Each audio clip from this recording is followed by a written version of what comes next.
이스트포인트 소재 뷰티 서플라이를 30여 년간 운영한 한인업주 차현찬 씨가 업소에 침입한 강도의 총격에 의해 사망하는 사건이 발생했습니다. 지난 11월 15일 오후 해리스 드라이브 워싱턴 로드 스트림 몰에 위치한 뷰티월드에 침입한 강도는 차 씨에게 수차례 총격을 가했으며 신고를 받고 출동한 경찰과 응급차로 그레이드 메모리얼 병원으로 이송됐으나 끝내 사망했는데요. 사건 당일 밤 범인 네이선 허프가 오클랜드 시티 마르타역에서 체포됐습니다. 귀넷 카운티 종합교정단지 밖에서 총에 맞아 숨진 스캇 오즈번 라이너 교도관의 장례식이 20일 오전 11시 로렌스빌 소재 노스메트로 침례교회에서 거행됐습니다. 추운 날씨에 비까지 내린 이날 장례식에는 스캇 교도관의 마지막 가는 길을 지키기 위해 귀넷 카운티 교정국 동료들은 물론 귀넷과 둘루스 경찰서, 교인, 추모객 등 400여 명이 자리를 함께했습니다. 지난 12년 동안 귀넷 카운티 디파트먼트 오브 커렉션즈에서 교정 담당관으로 일하면서 고위 교정관 직급을 받았는데요. 그는 지역사회에 대한 자신의 의무에 자부심을 느꼈고 그 배지를 달게 된 것을 영광으로 여겼다고 지인들은 회상했습니다. 12월 2일 오전 10시에 카타르 알라이안 에듀케이션 시티 스타디움에서 열린 2022 카타르 월드컵 조별리그 H조선차전에서 한국이 포르투갈을 2대1로 꺾고 16강에 진출했습니다. 이날 조지아 대한체육회, 애틀랜타 한인회, 애틀랜타 라디오 코리아가 공동 주최한 2022 카타르 월드컵 조별리그 단체 응원전이 애틀랜타 한인회관에서 펼쳐졌는데요.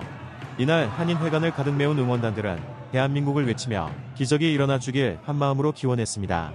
후반 46분 역습 기회를 맞은 손흥민의 정확한 패스를 황희찬이 받아 오른발 슈팅으로 포르투갈 골망을 가르며 역전에 성공했습니다. 한국 시간으로 10월 29일 오후 10시 15분경 서울 용산구 이태원 중심 골목에 할로윈을 앞두고 모인 인파가 한꺼번에 몰리면서 압사로 인한 대규모 인명사고가 발생했습니다. 서울경찰청에 따르면 사고 다음날 오후 5시 30분 현재 참사 사망자는 155명이며 사망자 중 여성 99명, 남성 56명, 이 중 외국인 사망자는 14개국 26명이며 대부분이 20대에서 30대로 충격을 더하고 있는데요.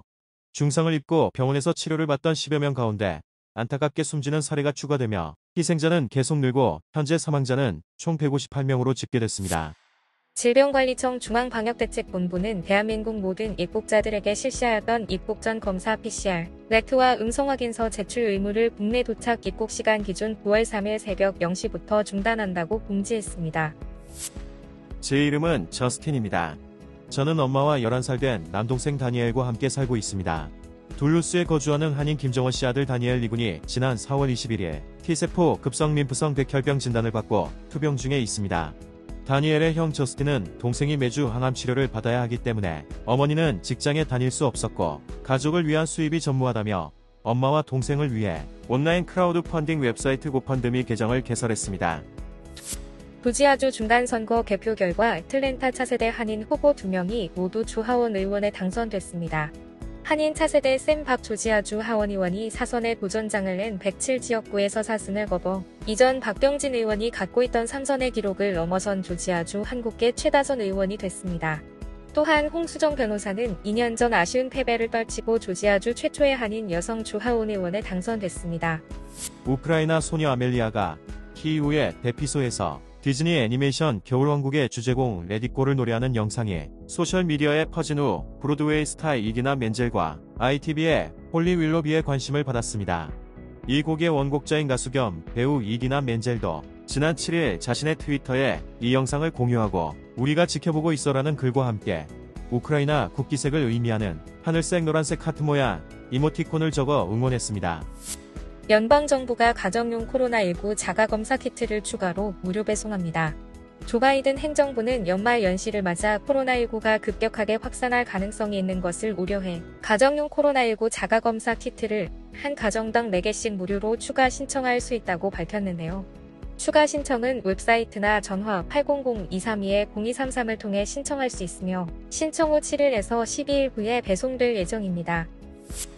이병인 시민권법이 연방하원 미국 경쟁력 법안을 수정안으로 표결에 붙여져 찬성 222, 반대 210으로 2월 4일 통과됐습니다. 미주한인 봉사교육단체협의회와 이병인들이 이끄는 국제 프로젝트 이병인 정의연맹은 지난 8년간 이병인 시민권법안의 통과를 위해 활동을 펼쳐왔는데요. 이 법안은 어린 시절 합법적인 절차를 통해 미국 시민의 자녀로 미국에 온 이명인 수만여 명에게 시민권 취득을 허용하는 내용을 담고 있습니다.